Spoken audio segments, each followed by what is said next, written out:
Dr. Salvosa joining us. He's going to be giving a presentation on breaking free of Debussy's shackles, an exploration of the Gamelan roots of Debussy's music and impressions generally. And as a brief, very succinct writ of a very long biography, Dr. Salvosa teaches at piano pedagogy and performance at Central Washington University.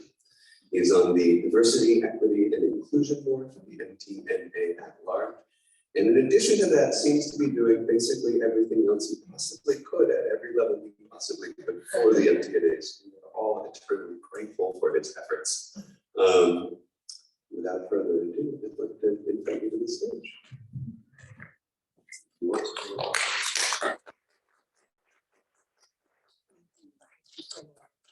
I'm very honored and grateful to be here sharing this lecture with you. And it's one that is, when I conceived this idea, I didn't exactly know which route I was going to take, whether to take it an academic route or a different route, but I finally decided to take it on a more personal route.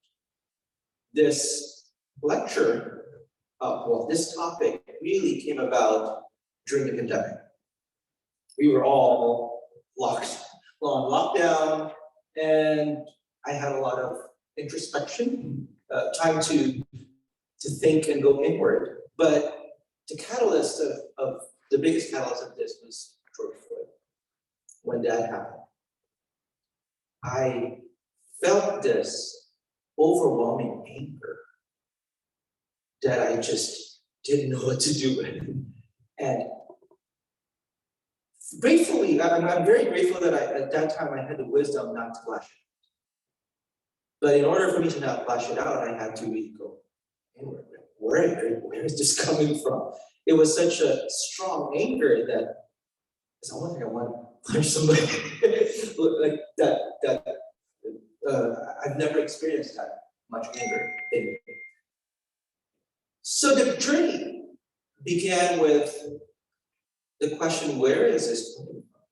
Where is all this anger coming from?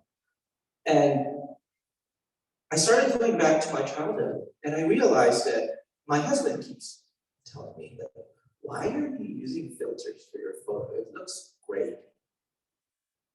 And I would always kind of touch it up a little bit, light it in, like, add a little exposure. And he noticed that. For many years, he's been telling me that. I'm like, because it looks better this way. And he said, well, it looked great as it was. Why are you? Because when he's beside me, he turns really pale white when I light it up a little bit. So, and it wasn't until after that I realized, wait, why am I using filter? On all of my photos. And sure enough, I go back to memory lane, and I remember driving the highways of Manila, seeing billboards after billboards of ads of whitening creams saying, fair is beautiful. Fair. And all of that. And then I go back more into memory lane every time I go with my mom to the grocery store. There's a whole aisle of whitening cream. And it still exists in the Philippines. I mean, if you go to Manila, go to a normal grocery store, you will see a whole aisle of whitening cream. And it suddenly clicked. Like, I inherited a lot of bias. I've inherited a lot of this racism that I didn't even knew existed within me. And so part of that journey was I needed to understand who I was and perhaps learn to love who I am. And the most closest thing I can use as a tool to cope with it was music, because it's a language that I can easily relate with. And so I started going back, like, what pieces did I play in the Philippines? And I do remember as a young kid in Manila, every time we had piano competitions, like the national music competition for artists, in the final round, there's always this one compulsory book, which is composed by a Filipino composer. And when I was a kid, I loved playing those pieces because they were so second nature. The language was very second nature. And I loved playing Debussy's music because for some uncanny reason, it felt so comfortable and so at home, right? When I started going to school in the United States, I started programming these Filipino pieces that I've played as a young child, like 13, 14-year-old. And so I started playing them, and the first and one of the most lasting comments that I heard was after the concert, "Oh, those are such beautiful pieces. Oh, but they do sound like Debussy now." And I do remember that. And as a young kid, I was about like 18, 19, I didn't know how to respond to it. I was like, okay, yes, I do. And at that point, it didn't clue into me that it sounded like Debussy. For me, it sounded very traditional, my culture. So I didn't know how to respond. And since then, for some reason, this seed of shame was planted in me. I stopped playing them for many years. I stopped programming them because I thought, oh, maybe perhaps they're not good enough. They're like a copy of things. I was young, I wasn't really that big of a scholar or didn't have the scholarship yet mentality to dig deeper into research, but I do now understand what my younger 18-year-old felt. And it felt exactly what an 18-year-old fresh out of the Philippines would feel.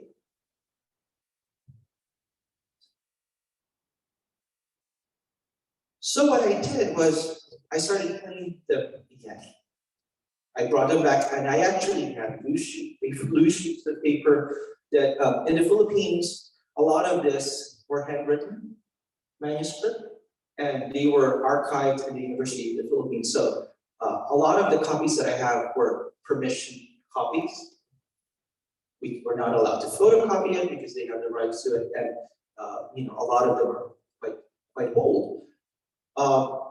The first piece I wanted to play for you today is a piece by Ramon Tapales, who is actually a contemporary of Debussy. And the title of it is Mindanao Orchids. Mindanao orchid in the Philippines is a sacred flower because the orchid itself represents the mother in all of us, the dancer, and also the warrior, because that orchid can survive in the bark of a tree. It is a warrior. And I'm going to play an excerpt of the traditional dance. It's actually a sacred dance, very meditative, Sinkyu. It's played by Gamelan instruments, a collection of Gamelan instruments, and it's a dance where it's a warrior dance, but it's also the protagonist is a female dancer, the mother, and who is also the warrior. But it's a very different dance because you will have to dance it with around sticks that are doing this rhythm.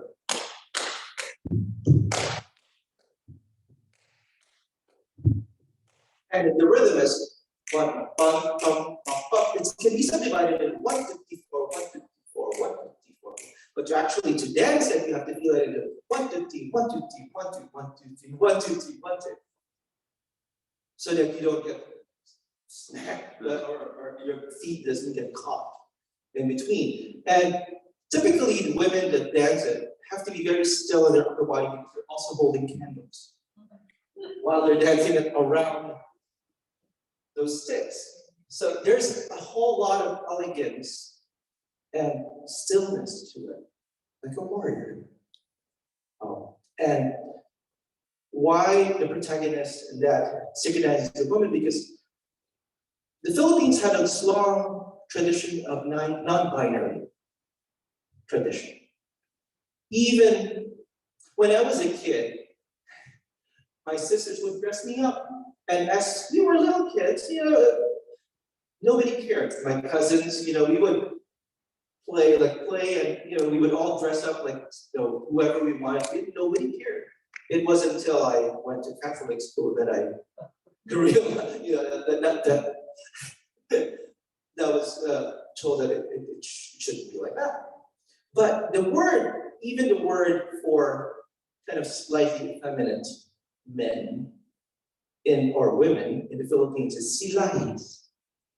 The root word of silahis is the word sila, which is they. And I never really appreciated my own language until I really dug deeper. And this inner journey is not just about my life, but I realized that to heal and to understand me, I have to go further back to my ancestors. What did I inherit from them? What are the traditions that they passed on? And part of me finding pride in who I am and to love my identity was to find myself through them. I am not here to change your mind about Debussy. In fact, I love Debussy's music. And I am not here to cancel culture because I think that's silly. But I am here to share my experience with this internal journey that I embarked on. And I want to share because it's beautiful. It's beautiful, and I believe that it will help us all heal together. Like I said, I love Debussy's music, and I play Debussy's music now with more open eyes and and even a deeper appreciation for his music. But to do that, I had to break free from the shackles. Right, so I'm going to play the dance Sinking. It's a short 2-minute music. It's a very meditative, and you will hear the rhythms of the 3s and 2s alternating.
Thank you for indulging me for listening to that. This is the sound world of the Gamelan that Debussy first encountered during the Paris World Fair. That was in 1889. And he was so fascinated with the sound of that he started composing, inspired by it. And I don't blame him. It's a beautiful sound world. However, there is a detrimental effect of cultural appropriation. Cultural appropriation, when elements from a different culture are taken and used without proper understanding, acknowledgement and respect of their cultural context, it can lead to or caricature representations, that reinforce harmful stereotypes, right? Not only that, cultural appropriation can contribute to the marginalization and erasure of the cultures that are being appropriated.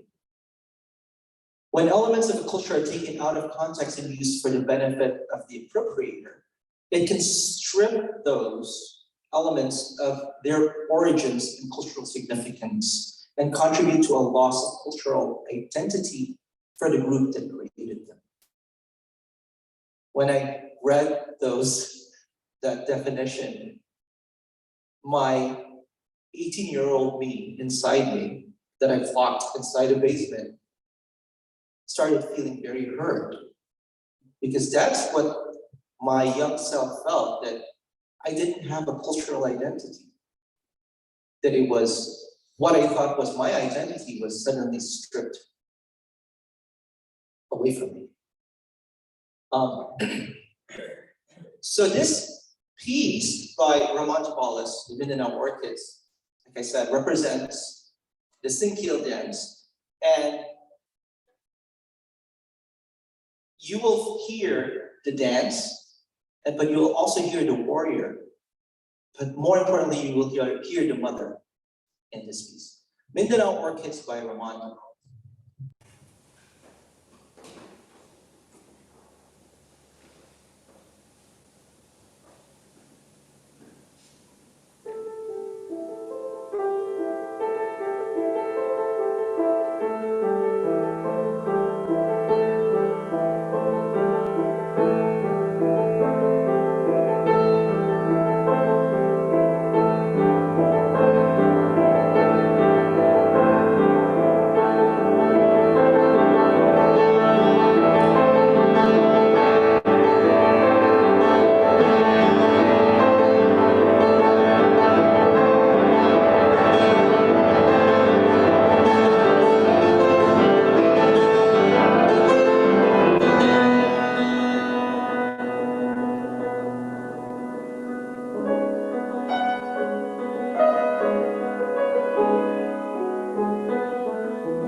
There we heard the dance theme, very graceful, very elegant, has stillness to it, but there's also that warrior strength and the tenderness of a mother in between. And what I appreciate about my musical ancestors, Ramon Tapales in particular, and the other two composers I'll be talking about, is that they embedded our folk tunes within their piano music or their instrumental music. And that gave us an anchor of identity. Like, yes, this is our folk tune, this is our folk music, and yes, this is who we are, right? And the next composer I would like to introduce is Lucio San Pedro. He lived a long time, and actually when I was about 7 years old, I got a chance to play for him. Lucio San Pedro was one of the first really strong proponents of what he called creative nationalism. He inspired a movement in the Philippines of composing music from our folk music, inspired by our folk music. And my aunt, Grace Dono, who is a musicologist in New York, her life mission is to preserve this culture. She's been recording a lot of, she's been going to tribes deep in the jungle, recording these oral traditions that have been passed for generations and generations. And part of our rhythm is this juxtaposition of triplets, duplets, which there is a tribe in the Philippines called the Aita. Their roots are actually, because they're very dark, curly hair tribe in the Philippines, and their genetic roots is directly related to Africa. And a lot of our rhythms, the 3+2 rhythms, if you think about it, Spanish music, that is the Malambo rhythm, which is from Africa. The Moors, there was a time when Spain was a hub of many different religions living in peace, and the Moors traded a lot with the Spaniards, and the Spanish people inherited that rich culture from the Moors, but deeply rooted in Africa. So I suddenly realized that I have so much more connection with my brothers and sisters in Africa than what I thought. Lucio San Pedro, this piece that I will play is Salamisium. The word Salamisium means memories. And I gravitated towards this music because it reminded me of childhood when I didn't quite have still the notion of what racism was. I was just a child. And where my identity was a lot more pure in a sense. But this is, what's nice about this piece is that it's written in 2 key signatures. The right hand is in A major and the left hand is in D major. And that represents different gamelan tunings. A lot of gamelan tunings are fifth apart. And even though their tunings are completely different, when you play them together, it sounds beautiful. It just works. And as children, that was the first instrument we played in kindergarten, just kettle drums, because kids, we love to just hit things. And we were taught basic patterns that would go on rounds. And Salamisium is one of those that always makes me remember them. This is Salamisium by Lucio San Pedro.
the middle of that scene is the Papulinawen folk tune that we children in the Philippines, we grew up listening or singing.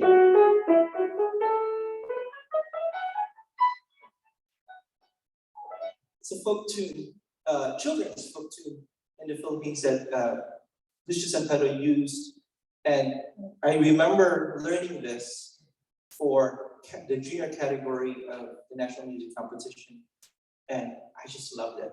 I thought it was one of the most delightful pieces a young pianist could learn. So I do teach it a lot to a lot of my students. And sure enough, my students younger are the ones playing it because it's very accessible. It's very easy to read, and teach them martellato technique, alternating hands. There's a lot of pedagogical use for it. And the third piece that I want to play is by Antonio Molina. And this one, I guess, is one of probably the most personal of all the three of them. Because Antonio Molina, for the longest time in the Philippine music history books, was coined as the Philippine Debussy. And I do remember learning it, music history in elementary school and high school, and seeing that term, the Filipino Debussy. And I tried to remember how that made me feel as a child. And what I felt was that, okay, we can achieve, the most we could strive for is second best. And I do imagine what that does to a child's psychology, to a child's mind, to a child's psyche, to think that, okay, that's the most we can strive for. And so I've petitioned a lot of our education board in the Philippines to actually strip that off of the music history books, because Antonio Molina not only composed directly from folk inspiration, deeply embedded in our tradition that predates the Hispanic arrival. The Philippines, for those who doesn't know, was a colony of Spain for 400 plus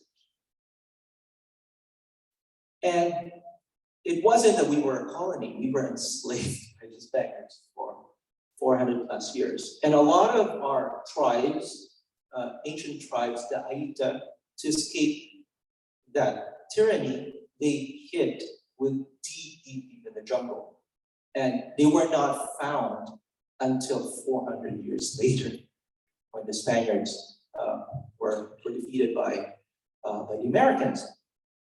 But 400 years of oppression really did a lot to our cultural identity, because a lot of what is kind of known as Filipino music really sound like Spanish music. And to find what really is our root, you gotta dig a little bit harder. So Antonio Molina's music is very much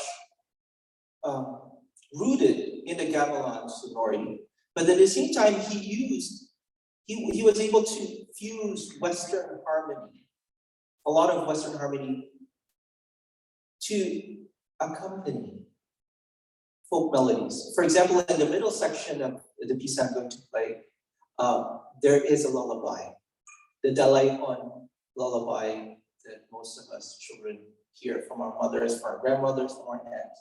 And it's embedded in there with Western harmonies. The title of the piece is Transfiguration.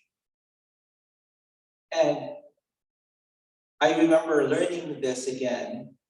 At the same time, I was learning the Stravinsky Firebird transcription by Guido Agossi. And it ties in with that whole transfiguration. But when Molina composed this, it was more of a national sentiment. I spoke to his family, who's still living, his grandchildren, great-grandchildren, who are also great musicians. Toti Molina is a great conductor in the Philippines. He conducts the University of the Philippines Orchestra and the Manila Symphony. Great family of musicians. And His sentiment when he composed this piece was one of a national pride. The word malikmata can, in scholarly transcription or translation, it translates to transfiguration. And what Molina was saying was that our culture has been so deeply transfigured.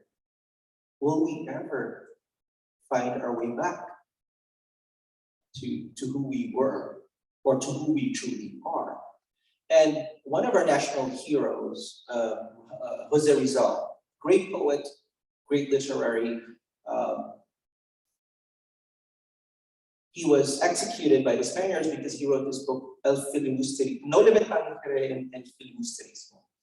It was originally written in Spanish, later translated to Philippines, but the gist of it is that the main protagonist of that is Maria Clara. She's this Filipino woman, beautiful, who was then assaulted by her priest. And she became pregnant with 2 kids from the priest, and she was forced to hide under the church. She was basically imprisoned. And that represents a lot of what us Filipinos are still struggling to break from.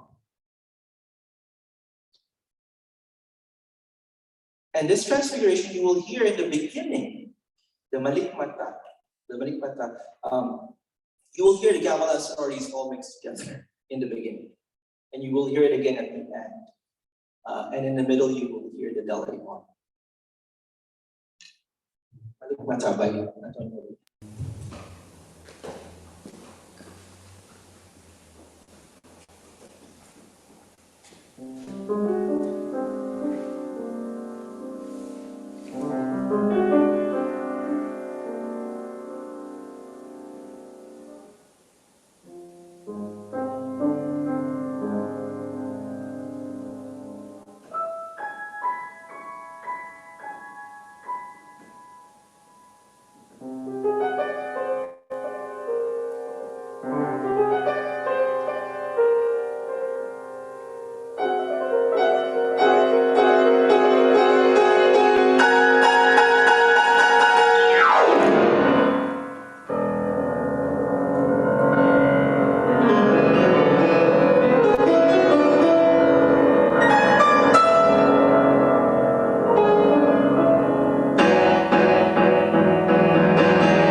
as I keep opening those doors that I've locked in the basement of my soul and letting air come into the rooms and hear their cries and sometimes their laughters, I realized that Antonio Molina still lives within me.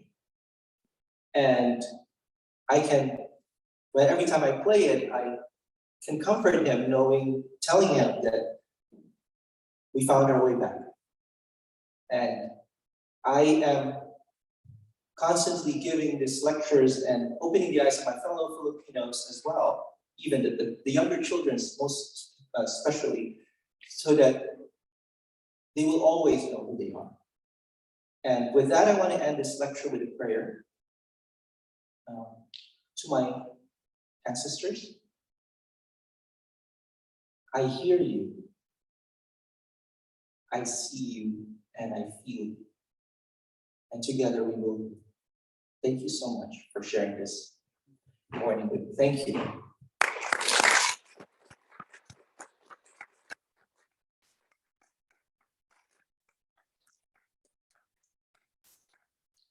I'd like to open it to questions, or if there's any questions or comments. Is it hard to find that music for us to find it? It is kind of hard, although someone retranscribed the Malikmata, and it's actually available now on IMSLP. I don't know if the rights are fully, if it's actually giving copyright, but at least it's there. The Mindanao Orchids is a property of the rights belong to the University of the Philippines, and I got permission from them to present it and to perform it. However, I don't have permission to reprint it yet. And the Salamisim is actually in print. There's a publisher in the Philippines that has already published it, and you can find it in digital form as well. However, there are many other pieces that are not in print that I am working hard to create an anthology, and hopefully in the next year or so have it all republished. And hopefully I have it recorded as well by then. So, any other questions? Yes. Can you give us approximate dates of compositions? The compositions? Yeah.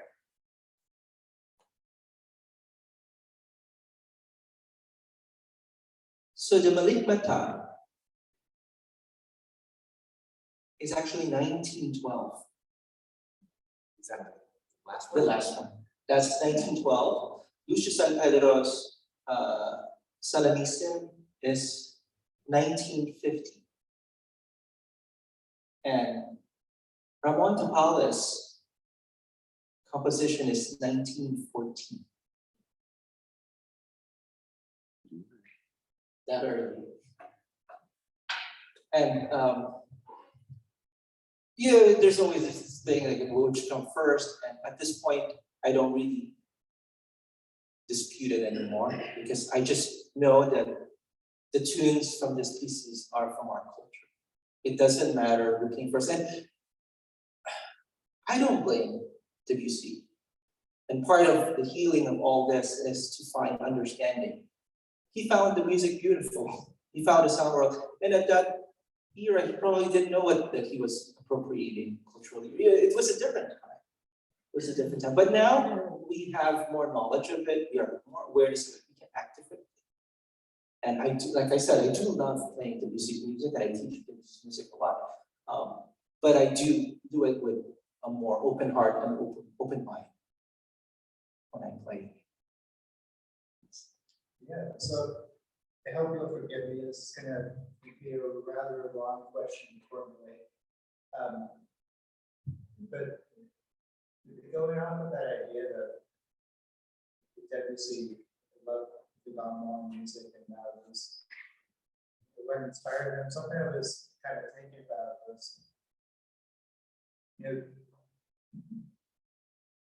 I imagine that the Gamelan had I'm sure there's many purposes for its use that were tied into more religious aspects and more cultural aspects that both spread throughout the entire Philippines as well as those more religious. Indonesia, Yes. Malaysia, yes. And so within the gamelan practice itself, it's a very rich, very multifaceted collection of practices. And with Debussy hearing that, I can't help but think that him listening to the music and then interpreting it in his own way wasn't, at least personally, I don't see it in so much as a will to power on his part as something that he looked up to and that he admired and that he was trying to honor by speaking it in his own way. And I think with Debussy, he took the gamelan music and it became a different thing because you can't divorce the practice from its cultural, religious, and other uses like that. Yeah. But also, do you think that Debussy, because in my own experience, Debussy, you know about Debussy, first made me appreciate gamelan music more of something that I would not have come across. What do you think of Debussy's role in actually bringing more honor to gamelan music by making more people aware of something that they're aware about in the first place? Thank you for the question. That's an excellent and beautiful question. I asked myself the same question when I went into this journey. I think the issue was not really of what the intent of Debussy was, but the issue is that the gamelan sonority became synonymous to Debussy's music. I think that was where the issue lies. Again, I'm not putting any blame to Debussy or to any composer at that time, but it's more of a culture that was around where there was no acknowledgement of such. Yeah, his sonority became synonymous with gamelan, but there was no mention of it for a long time, actually. And so I think that's where the issue lies, and where I find the most understanding and compassion for. You know, I mean, like I said, you're probably right. It created more awareness of that sonority. But at the same time, for a long period of time, it stripped Southeast Asian composers of their validity and identity. And not putting blame on any specific person, it was a different time. It was a different time. And, you know, there are things that my great-grandfather probably have done that we no longer do, especially with, you know, years of oppression against women, that we are still struggling, you know, with equity with regards to that. So it's a different time, and like I said, I have a different lens now from where I'm standing in this point of space and time, and from this point on, I can choose a different path for that. And Debussy's music is not something that I would cancel or hate or put a different spin on it, because at the end of the day, those shackles were not put by Debussy. Those shackles were self-imposed by my people. It's something it's an inherited behavior that we learned from 400 years of slavery from the Spaniards. And so that's why I take it upon myself to heal our entire culture from within. Because it has to start from me to break away those shackles that we self-imposed. May I ask a follow-up question? Yes. Would you mind sharing more about the liturgic and ritual purposes of gamelan? Because I'm assuming that that's deeply connected to them. But could you share more about that? The gamelan music is often the gamelan is often used for ritualistic purposes, and the singkil is a ritual dance. For, like I said, it's to evoke the power of a warrior and the gentleness of a mother and the gracefulness of a dancer. But within all that, this kind of like non-dual, non-binary stuff. So it's not merely for entertainment of a tribe, but it was always been used for ritual purposes, more sacred in that sense. And so later on, as it got more popular, it has become used for popular music, and even my aunt used it for some of her, because she's also a singer. She used it for her album quite a lot. In the background, there's that Gamelan sonorities. But it is always with the context that this is a much more sacred practice. I hope that answers you. Sure. Well, I was curious more about the specific rituals and things, but I don't want to fog the question for too much. Oh, no, yeah, but there are many different rituals, and the singkil is one of them.